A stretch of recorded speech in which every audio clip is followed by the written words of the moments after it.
हाल ही में रोहन की शादी निर्मला नाम की लड़की से हुई थी। निर्मला गांव की लड़की थी। रोहन के पिता और निर्मला के पिता दोनों बचपन के दोस्त थे।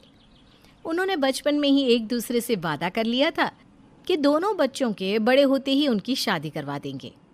इसलिए वादे के अनुसार रोहन के पिता निर्मला को अपनी बहू बनाकर घर ले आते हैं।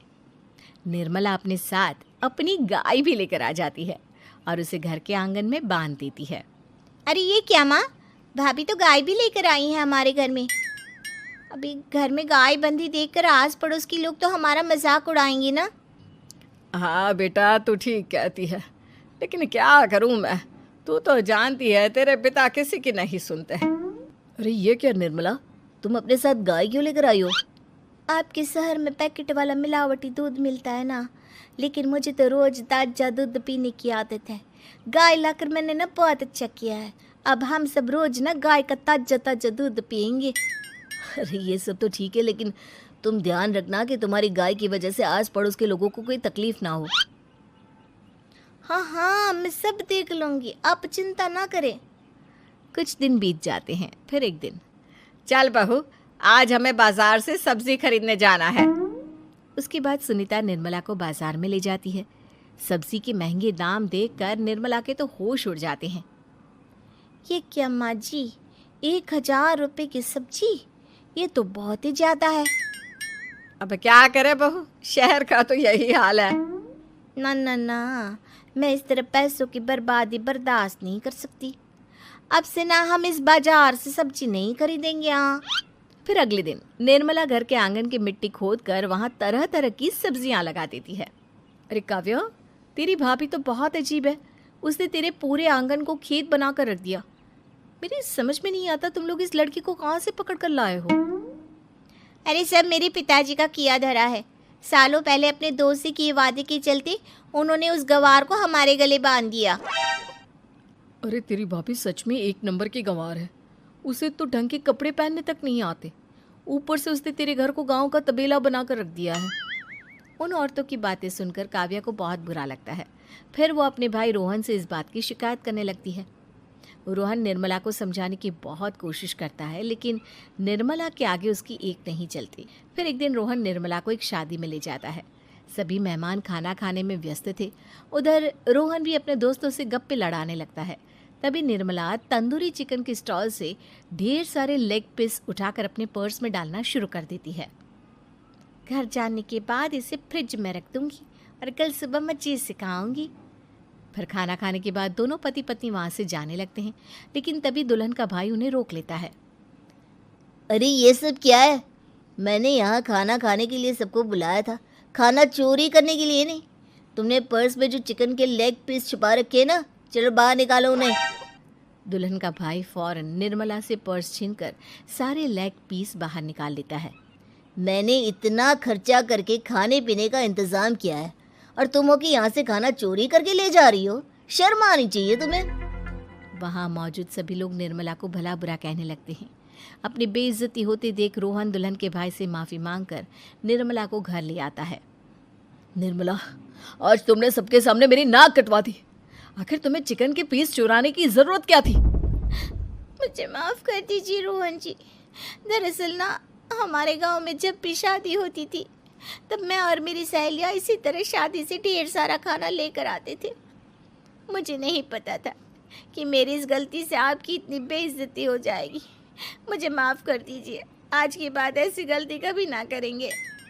इतना कहकर निर्मला रोने लगती है। निर्मला को रोते देख रोहन का दिल पिघल जाता है और वो उसे माफ़ करके गले लगा लेता है। इस तरह कुछ दिन बीत जाते हैं। फिर एक दिन रोहन उदास होकर घर लौटता है। रोहन के कपड़े बुरी तरह फटे हुए थे। अरे बेटा, ये सब क्या है? किसी के साथ मारा पीटी हो गई है क्या? नहीं माँ, आज हमारी ज़िंदगी का सबसे बुरा दिन है। म्यूनसिपालिटी वालों ने हमारी दुकान तोड़ दी। आज से हमारी आमदनी पूरी तरह बंद हो गई। हे भगवान, हमने तो किस्त पर ढेर सारा सामान ले रखा है। अब हम सारे सामान की किस्त कैसे चुकाएंगे? मेरी तो सोचने समझने की शक्ति ही खत्म हो गई। पता नहीं आगे हमें और कितनी मुसीबत झेलनी पड़ेगी। आप सबको ना चिंता करने की जरूरत ना है, मैं सब ठीक कर दूंगी। तो कहना क्या चाहती है बहू? हम ना बोल कर नहीं बल्कि करके दिखाएंगे। हाँ। उसके बाद निर्मला अपने पिता को फ़ोन करके गांव से 5 गाय मंगवा लेती है और फिर अगले दिन निर्मला सभी गायों का दूध निकाल कर बड़े बर्तन में भर लेती है। तुम ये सब क्या कर रही हो निर्मला? मेरी तो कुछ समझ में नहीं आ रहा। हम ना इन गायों का दूध बेचने जा रहे हैं, उसके बाद हमारे पैसों की समस्या खत्म हो जाएगी। हे भगवान, बस यही दिन देखना बाकी रह गया था। भाभी दूध वाली बनकर दूध बेचेंगी तो मोहल्ले में इज्जत क्या रहेगी हमारी? सभी लोग हमें तरह तरह के ताने मारेंगे। आप ना ऐसी बेकार की बातें ना करो काव्या जी। जब जेब का पैसा और पेट की रोटी छिन जाती है तो इंसान पहले अपने और अपने परिवार के बारे में सोचता है। और वैसे भी जिस काम से हमारा घर चले उसकी कभी ना बुराई नहीं करनी चाहिए। फिर निर्मला दूध के 2 बड़े बर्तन साइकिल के दोनों तरफ लटकाकर मोहल्ले में घूमने लगती है। दूध ले लो, दूध, गाय का ताजा ताजा दूध ले लो, बिना मिलावट का शुद्ध दूध ले लो। चलो चलो आओ भाई, जल्दी ले लो। तभी निर्मला के पास कुछ औरतें आती हैं। अरे तुम तो सुनीता की बहू हो ना, तुम इस तरह सड़क पर दूध क्यों बेच रही हो? निर्मला उन दोनों औरतों को अपने घर के हालातों के बारे में सब बता देती है। देखिए, मैंने ना अभी अभी गाय का ताजा दूध निकाला है। आप सब तो रोज पैकेट का दूध पीती हो, आज गाय का ताजा दूध पी कर देखिए, इसकी ना बात ही कुछ और है। हाँ बहू, मुझे तुम्हारी बात समझ में आ गई। लाओ, मुझे 2 लीटर दूध दे दो। उस औरत की देखा देखी बाकी औरतें भी निर्मला से दूध खरीदना शुरू कर देती है। थोड़ी ही देर में निर्मला सारा दूध बेचकर ढेर सारे पैसे इकट्ठे कर लेती है। उसके बाद निर्मला घर जाकर सारे पैसे अपनी सास को पकड़ा देती है। अरे बहू, इतने सारे पैसे! सच में तेरा आइडिया तो काम कर गया। अरे माँ जी, आप तो बस देखती जाइए, कुछ ही दिनों में मैं अपने घर की सारी समस्या खत्म कर दूंगी। हाँ।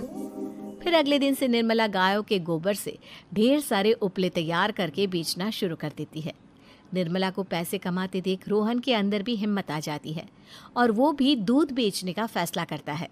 निर्मला के कहने पर उसके पिताजी कुछ और गायों का बंदोबस्त कर देते हैं। इस तरह दोनों पति पत्नी मिलकर दूध बेचना शुरू कर देते हैं। कुछ ही महीनों में उनका दूध का व्यापार खूब फल फूल जाता है। इसके चलते रोहन एक बड़ी दूध की डेयरी भी खोल लेता है। पिताजी, जब आपने निर्मला से मेरी शादी करवाई थी तब मैं मन ही मन आपको कोसा करता था, लेकिन आज मेरी समझ में आया कि आपका फैसला बिल्कुल सही था। आज अगर निर्मला ना होती तो पता नहीं हमारा क्या हाल होता। हाँ बेटा, तू ठीक कहता है। हमारी बहू ने तो हमें उजड़ने से बचा लिया। भगवान ऐसी बहू सबको दे। इस तरह निर्मला की समझदारी के चलते सब कुछ ठीक हो जाता है और वो सभी हंसी खुशी अपना जीवन